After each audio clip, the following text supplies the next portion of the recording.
Hey everyone, welcome into AZ Audibles. I'm Claudia Collins with Eric Sorensen and Zach Elvira.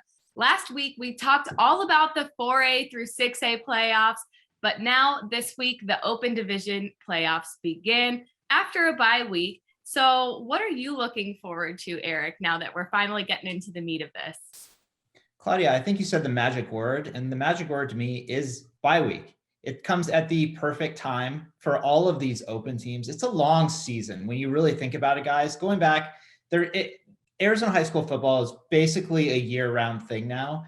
These teams started training early in the summer for the upcoming season. Now we're at Thanksgiving week. The Open 8 is starting, and I think this really sort of, in some ways, benefits the lower seeds. Because if I'm Queen Creek and ALA Queen Creek, I'm using that bye week to basically throw out the old playbook a little bit and add some new wrinkles. Okay, you're going to be huge underdogs. You're going to be going up against Hamilton. You're going to be going up against Chandler.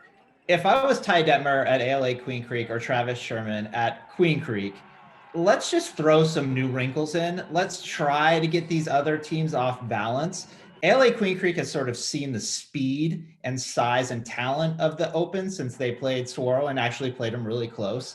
So I'm expecting chalk in the first round, as we've seen in the past. These games can get pretty sideways pretty fast. But I think the bye week presents an opportunity for the lower seeds to at least stir the drink a little bit and maybe have a slight advantage in some ways as huge underdogs this weekend. Actually, I'm glad that you mentioned the bye week because that's something that came up with coaches that I've talked to so far this week, one of them being Joseph Ortiz over at Cactus. And he was just saying that this bye week was used to make a game plan and that they had some of the best practices of the year. And a lot of that just has to do with being well rested. So I totally agree that it's maybe going to give them an advantage. But at the same time, over at ALA Queen Creek, their coach hasn't exactly been too quiet about the fact that they wish that they were just in the 4A playoffs. I'm just curious, Eric, Zach, would you have rather seen ALA Queen Creek in the 4A playoffs, or would you have rather seen them right here in the Open? Well, I can't speak for ALA Queen Creek, but I can speak for Cactus. I talked to Joseph Ortiz earlier in the year for my zone read column, and he mixed no words. I mean, he basically said, look, we want to win a state championship. They've been on the doorstep the last 2 seasons, got cut short by a great Mesquite team with Ty Thompson, all those other dudes. And now Cactus is in the Open. I think it's an interesting matchup against Saguaro. I would favor the SaberCats. I don't think Zach necessarily agrees with me. But the Open was designed for the 5A and 6A schools. Let the 4A schools play their own state championship.